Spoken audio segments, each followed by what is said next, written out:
Hello everyone, welcome to our channel where we learn science in the simplest way. इस video में हम इस matter around us pure के third part को cover करेंगे जिसमें हम स्टडी करेंगे homogeneous mixtures and heterogeneous mixtures के टाइप को। तो सबसे पहले देखते हैं होमोजेनस मिक्सचर्स क्या होते हैं। होमोजेनस मिक्सचर्स का मतलब होता है ऐसे मिक्सचर्स जिसमें जो हमारे पार्टिकल्स होते हैं वो डिसॉल्व हो जाते हैं। ठीक है, ये हमें एक क्लियर लिक्विड की तरह दिखते हैं होमोजेनस मिक्सचर्स। ठीक है, तो इनका एक टाइप है जो कि है सॉल्यूशन। सॉल्यूशन को हम ट्रू सॉल्यूशन भी बोलते हैं। तो सबसे पहले देखो सॉल्यूशन बोलते किसे हैं।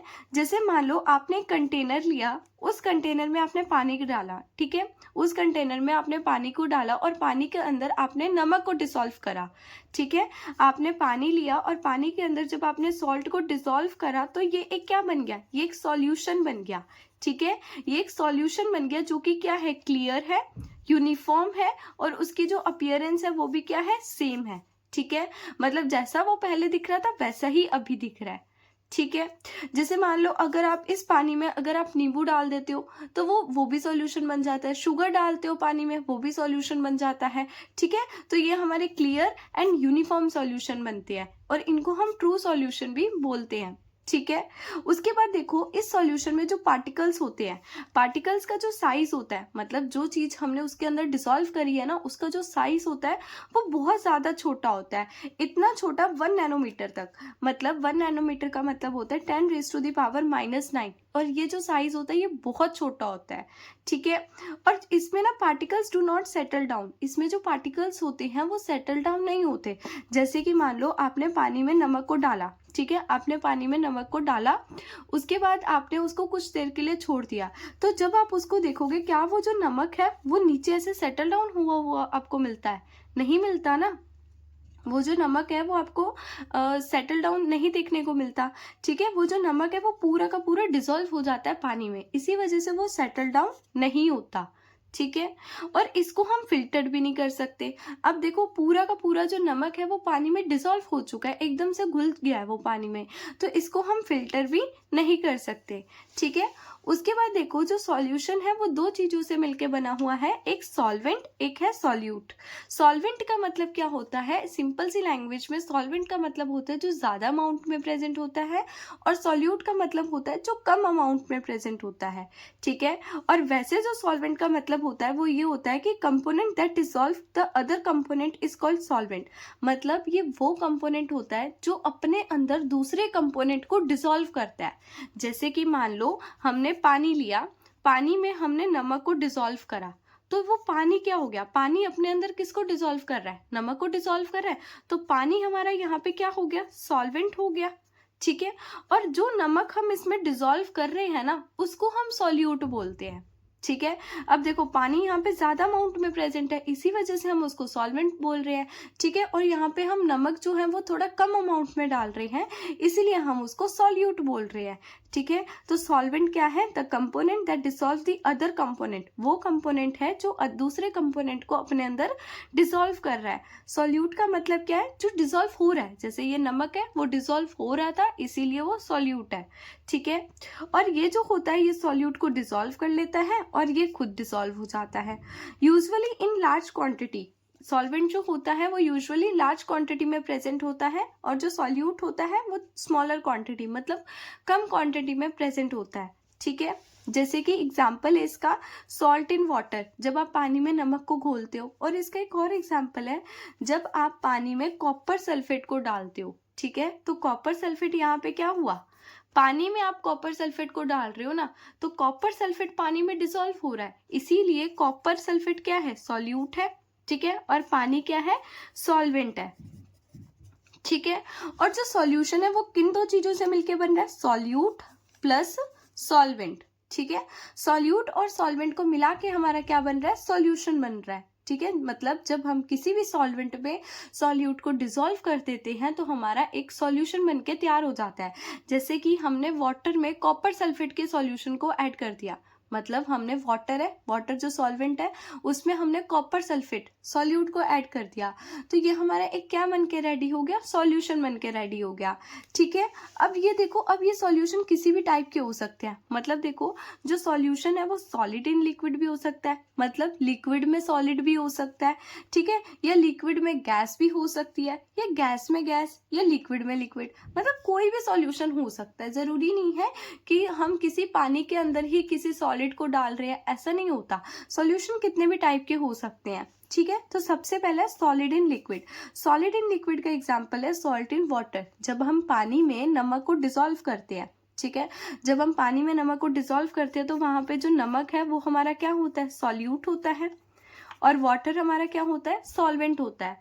ठीक है, उसके बाद tincture of iodine. Tincture of iodine का मतलब है जैसे हम आयोडीन का वो करते हैं ना, मतलब जब किसी के चोट लग जाती है तो आयोडीन की जो मेडिसिन होती है वो लगाते हैं, जो भी इंजरी वगैरह हो जाती है उस पर आयोडीन को लगाते हैं, आयोडीन टिंचर ऑफ आयोडीन लगाते हैं। ठीक है, तो उसको टिंचर ऑफ आयोडीन बोलते हैं। तो ये भी एग्जाम्पल है किसका, सॉलिड इन लिक्विड का। उसके बाद gas in liquid. Gas in liquid जैसे हमारी जो सोडा होती है, ठीक है, कोका कोला हो गया, मतलब कोई भी कोल्ड ड्रिंक हो गई, ठीक है, उसमें हमारी क्या होती है, गैस होती है जो कि कार्बन डाइऑक्साइड होती है। ठीक है, जो हाई प्रेशर के अंडर पैक हुई होती है। ठीक है, तो ये हमारा एग्जाम्पल है किसका, गैस इन लिक्विड का। मतलब लिक्विड के अंदर क्या है, गैस है, तो वो भी क्या है, एक तरीके से सॉल्यूशन है। अब गैस के अंदर गैस, मतलब गैस इन गैस, इसका एग्जाम्पल है एयर। जैसे मान लो एयर है, अब एयर में बहुत सारी गैसेस है ना, एयर में कार्बन डाइऑक्साइड भी है, ऑक्सीजन भी है, नाइट्रोजन भी है।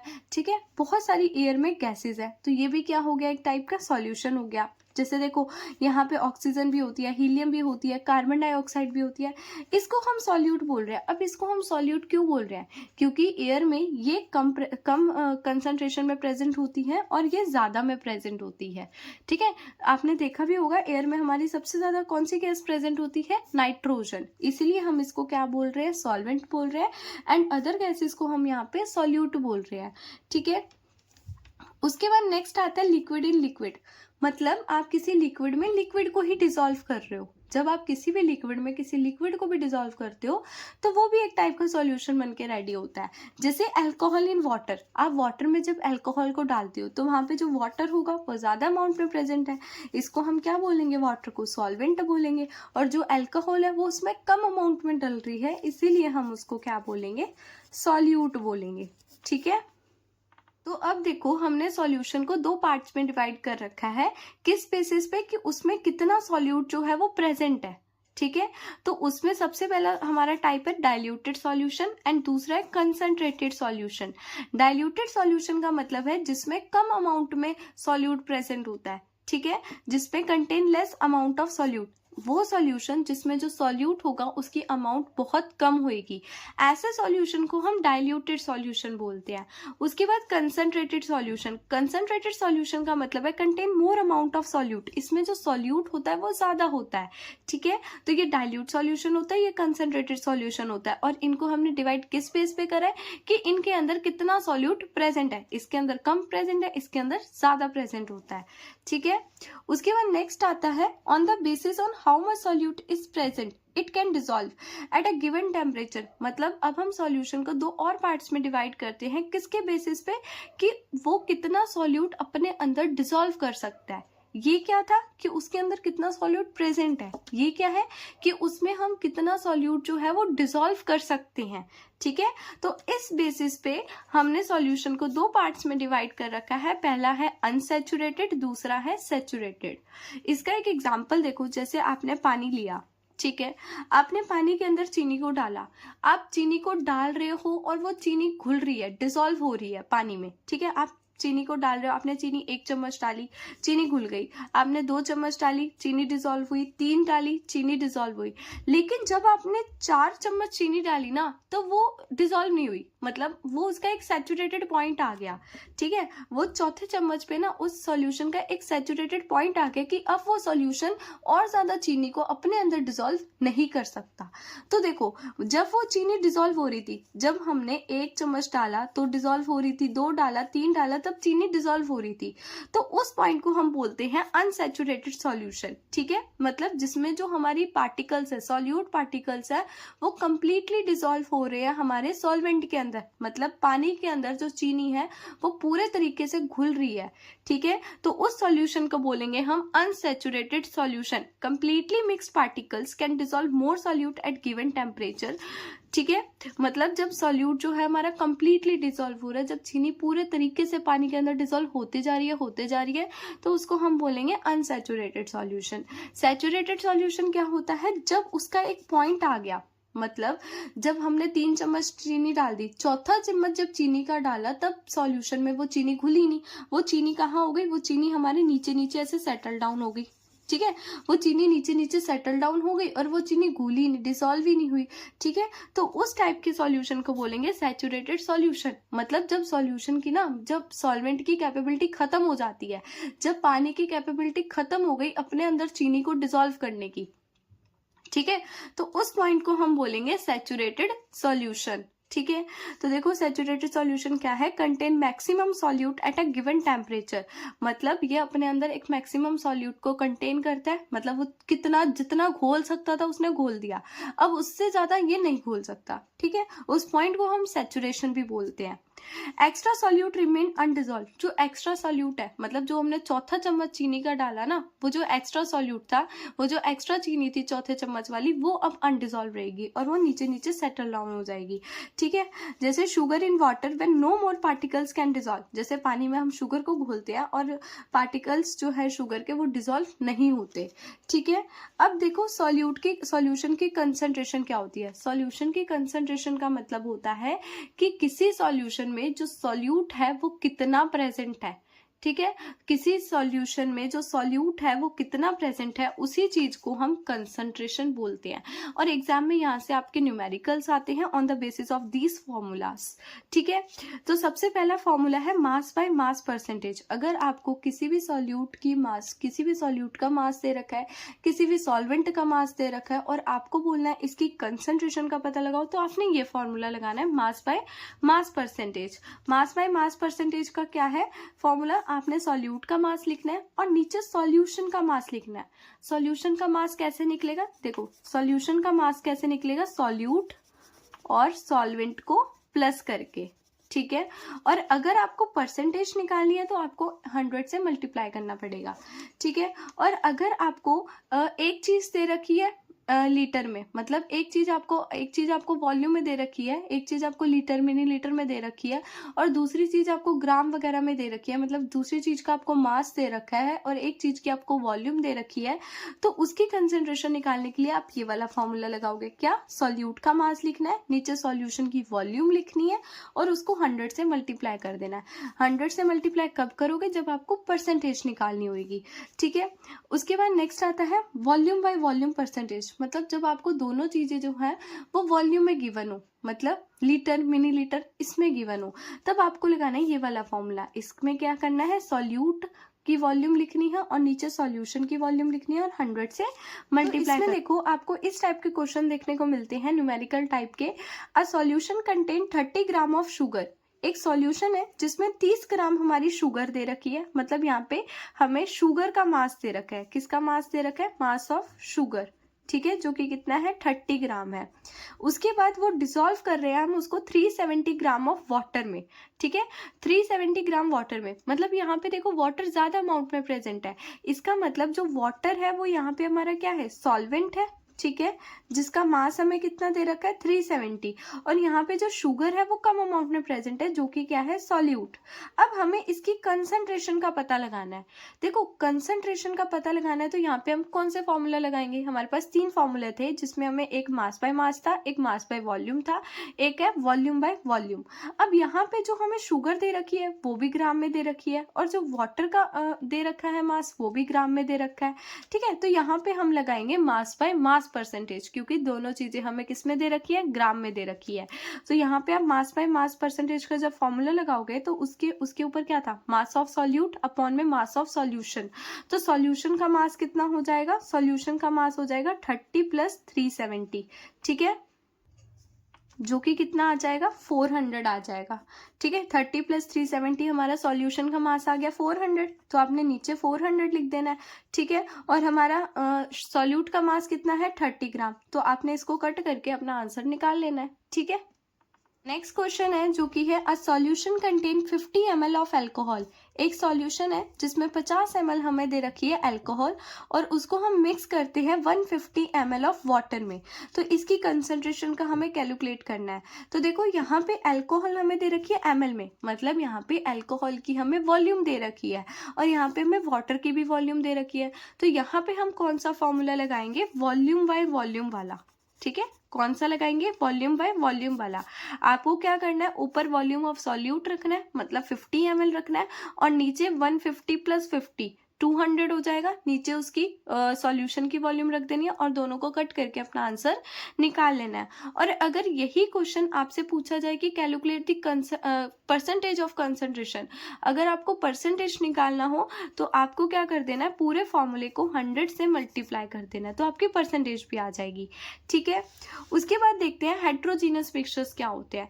हेट्रोजीनस मिक्सचर्स का मतलब होता है जो हमारे इम्प्योर होते हैं, मतलब जिसमें जो हमारे पार्टिकल्स होते हैं ना वो पूरे तरीके से डिसॉल्व नहीं होते, पूरे तरीके से डिसॉल्व नहीं होते। वो जो पार्टिकल होते हैं वो विजिबल होते हैं, वो दिखते हैं। जैसे आप पानी में मिट्टी को घोलते हो, ठीक है, जैसे आपने पानी में मिट्टी को जब घोला, वो जो मिट्टी के पार्टिकल्स है ना वो आपको विजिबल दिखेंगे, ठीक है, वो डिसॉल्व नहीं होंगे।